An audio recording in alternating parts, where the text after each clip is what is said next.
Merci à tous, Monsieur le Ministre, Messieurs les sénateurs, chers membres de l'AFRA, Mesdames, Messieurs. Tout d'abord, permettez-moi de remercier l'équipe de l'AFRA, Solène Gersin-Berson, Christian Bernard et Johanna Tayeb, et notre partenaire AA et associés pour la parfaite organisation de cette matinée. Et je souhaite également la bienvenue à notre nouvel adhérent European Slipper, qui va apparaître normalement sur la petite slide derrière moi. Alors, on a un peu réduit la taille de Minierail, hein, Philippe, tu ne m'ouvres pas, pour pouvoir remettre European Slipper, hein, pardon. L'an dernier, nous étions 230, cette année, on est plus de 300 pour libérer le ferroviaire. Merci à tous nos invités pour ces échanges riches, certains polémiques, d'autres instructifs, mais toujours passionnés.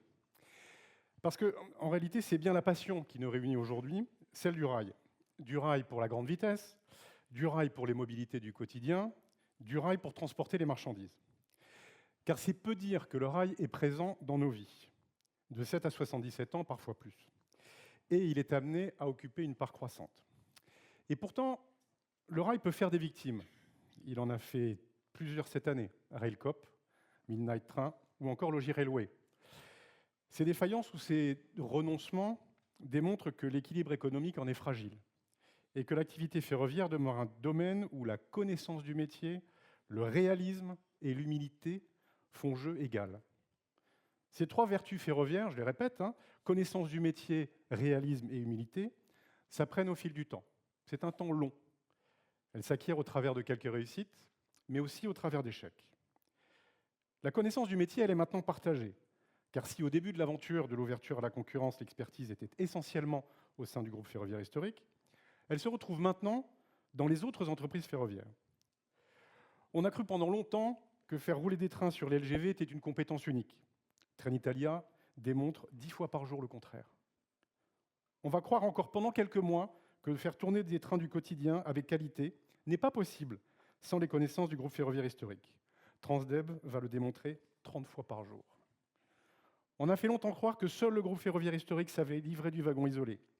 Europort, Linéas, Régiorail, et permettez-moi de citer aussi DB Cargo France, le font maintenant plusieurs centaines de fois par jour. Le réalisme, c'est de considérer des projets ferroviaires, et ces projets ferroviaires, ils demandent beaucoup de moyens. Il faut pouvoir attirer des capitaux. Et pour pouvoir attirer ces capitaux, il faut convaincre les investisseurs de la solidité de notre modèle sur un temps long. Kevin Speed y parviendra. Nous en sommes convaincus à l'AFRA. Le réalisme, c'est aussi de considérer que l'ouverture à la concurrence, elle est inéluctable, qu'elle a déjà commencé, et qu'elle se fera au bénéfice de tous les Français dans tous les territoires. L'humilité, enfin, c'est de reconnaître aujourd'hui que notre réseau n'est pas au niveau. On a promis tour à tour au secteur une belle dot de 100 milliards, ou avec de jolies enveloppes de travaux pour habiller le tout, mais chaque année, on voit un peu plus les espoirs de performance s'envoler. Et c'est difficile pour SNCF Réseau de nous expliquer à nous, clients, que la capacité n'est pas au rendez-vous pour un choc d'offres. Alors, bien sûr, certains indicateurs de base progressent, on en convient tous, mais quid du développement? Et puis, on le voit bien sur les données de l'observatoire que nous avons créé, que la performance au quotidien a quand même besoin d'être grandement améliorée. Et cette situation, elle dérive directement des choix ou des non-choix qu'ont fait nos précédents gouvernements. Je me permets, Monsieur le ministre, de souligner ce point.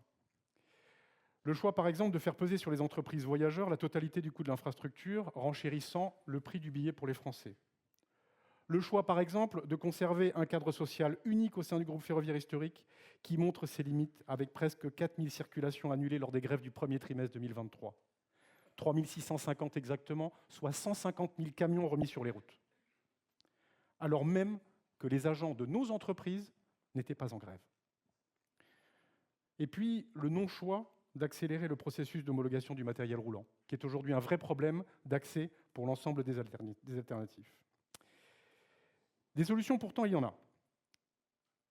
Une programmation financière pluriannuelle des investissements dans le réseau, comme l'a rappelé le sénateur Ferlich, ou libérer le pognon, comme nous a expliqué le sénateur Dersin. Peut-être établir une fiscalité équilibrée entre transport routier de marchandises et fret ferroviaire. Renforcer les pouvoirs et les moyens du régulateur, l'ART, on demande, et on demande aussi à renforcer les moyens de l'EPSF, qui en souffre, et on a mis l'accent aussi sur les problèmes que peut induire la sécurité.